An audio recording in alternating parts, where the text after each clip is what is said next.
Okay, started fourth Aliyah of Mishpatim. Elohim lo yisekalel. You must not curse God. V'nasi v'amcha lo yisa'or. Nor may you curse a leader of your people. Says Rashi in 27. You must not curse God. This is a double what you call it? A double curse, a double warning, not to.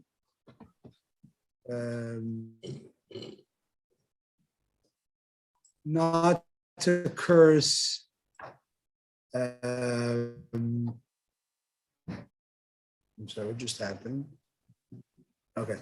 It's double warning not to curse God and not to curse a judge. The same word Elohim means judge as well. 28, you must delay the separation of or your truma. We'll say what that means exactly. You must present your you must present me the firstborn of your sons. It says Rashi,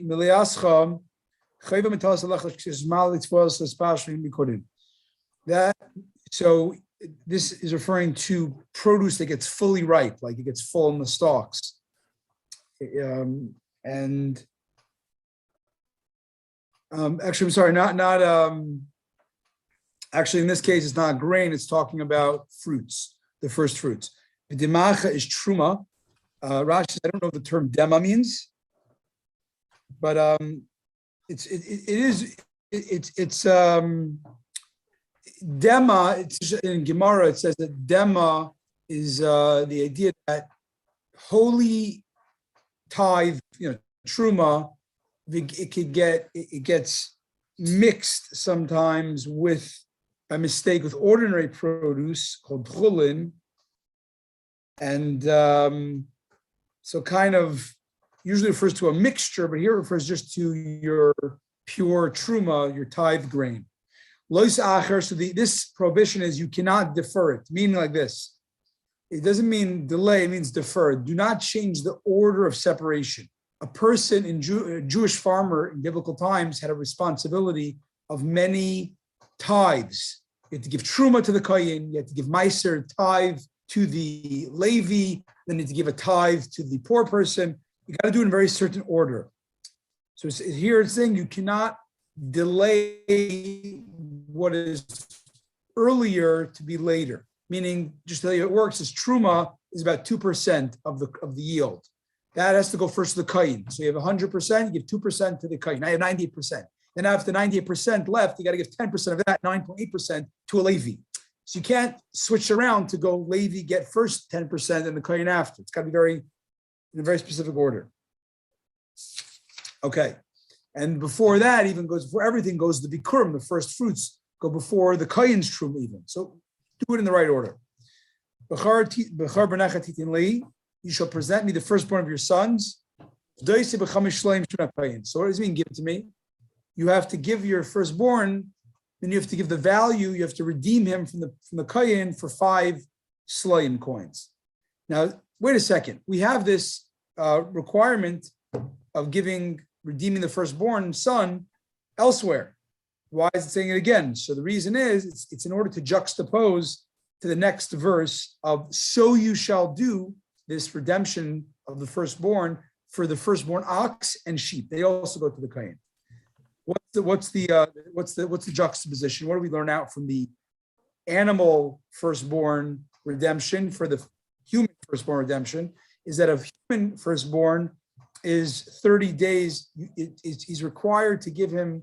You redeem after 30 days. The pidyon haben, the redemption of the firstborn, is done after 30 days of life. So too, a small animal, you do this after you.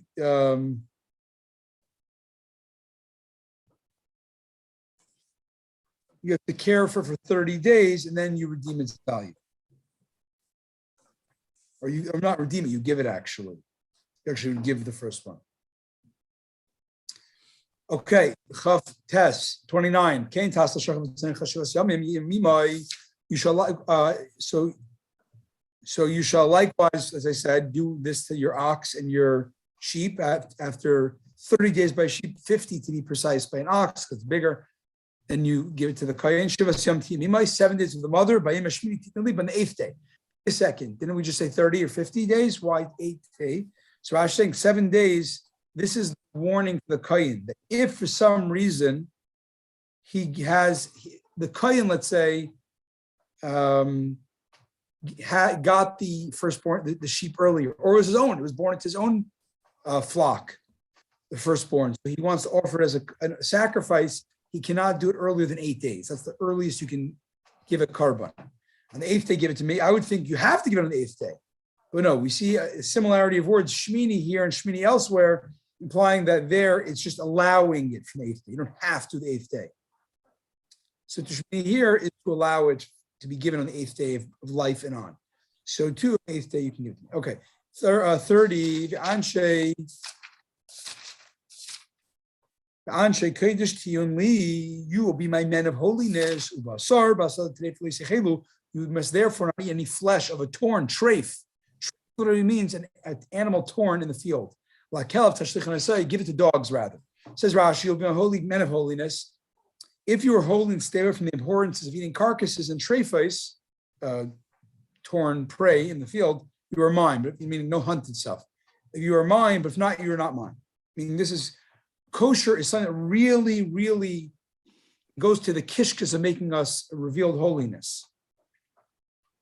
I mean, we're always God. No Jew is never not God's, but when it revealed, kosher is a really important thing of fusing the spirit, the soul, in an obvious way of the body. Any flesh of a treifa in the field. What's treif? The technical term of treif means something torn in the field. What's it saying here? Even if it, let's say, gets torn in, not just the field, let's say it gets torn in the house, the animal, falls off a roof. So it's kind of messed up inside. The Torah was talking, though, in the common scenario, which is animals in the field get torn by, preying animals. So too in the field, if you find it, we find, we see elsewhere, if a man is a seminal emission, he becomes impure for a day. Just by night it says. By night? No, because that's nocturnal seminal emission. That's the Torah speaking in the commons. Someone will say night or day, but it just refers to the common. It doesn't mean it's only night or day. Onkelos translates this as meat that is torn off through being mauled by a wolf or a lion from a kosher wild animal or a kosher domestic animal while it's alive.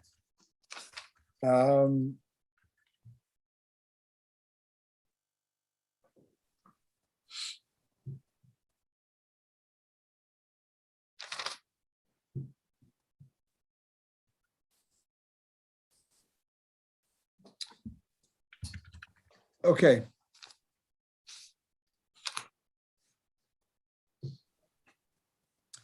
Onkelos translates it as meat that was torn off of an animal in its lifetime is forbidden.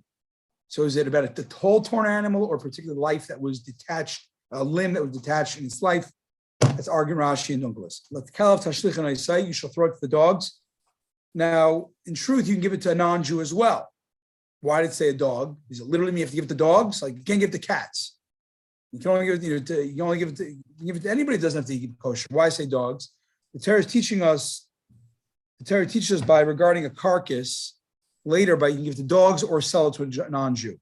So we can apply a kal v'chomer, a how much more so argument.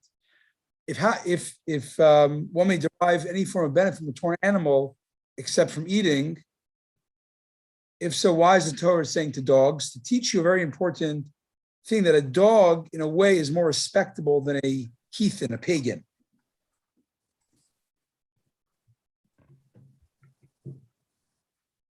Scripture is also teaching you the Holy and Blessed Be does not withhold reward from any creature, because the dogs didn't bark when the Jews left Egypt. So too, the Holy and Blessed Be He said, God said, give its reward. They get the treifa meat. So, yeah, okay.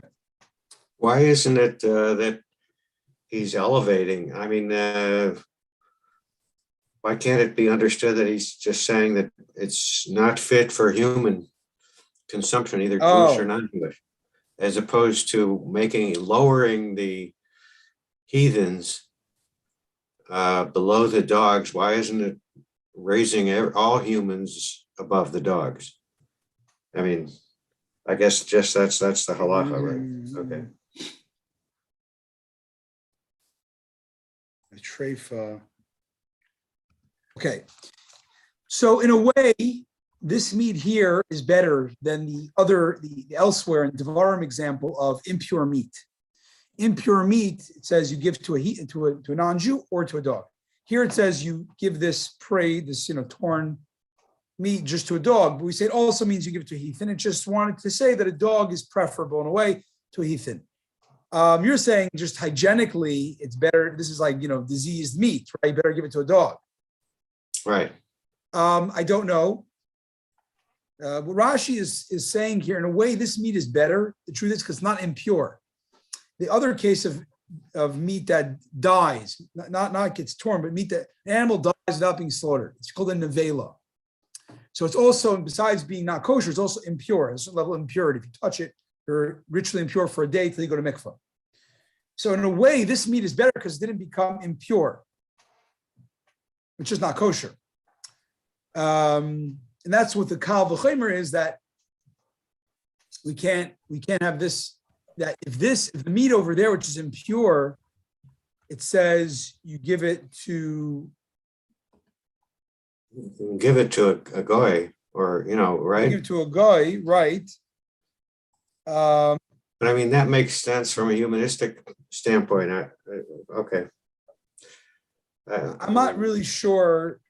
It's just a ritual. It's a kal v'chomer. There, if you can even give impure meat, you can sell it, meaning you're getting benefit. You're selling it. So there's benefit. So here, where it's a little better meat, in a sense it's not impure, you can for sure derive benefit by selling it to a non-Jew or giving it, whatever.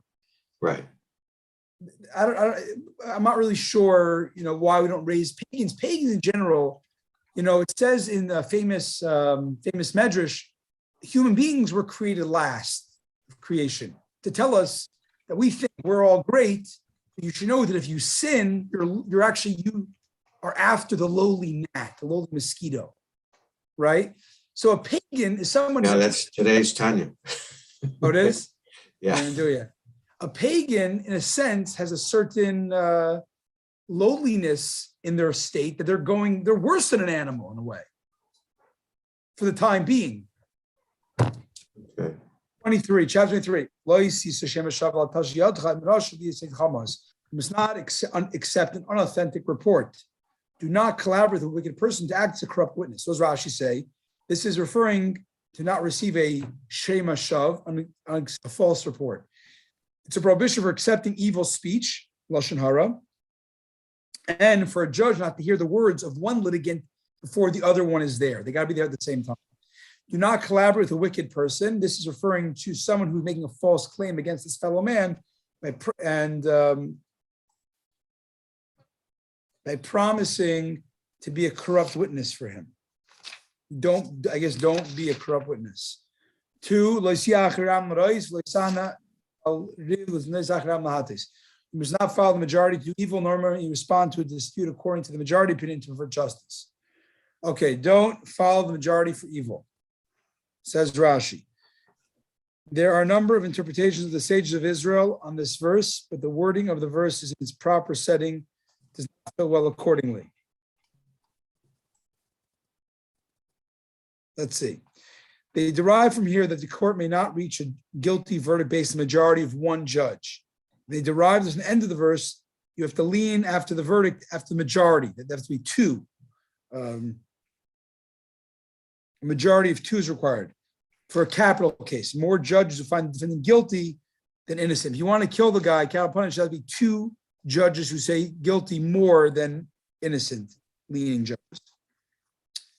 The middle of the verse, they expounded as follows. You must not respond about a dispute. Do not go against the chief, that the other judges may not contradict the most eminent judge of the court.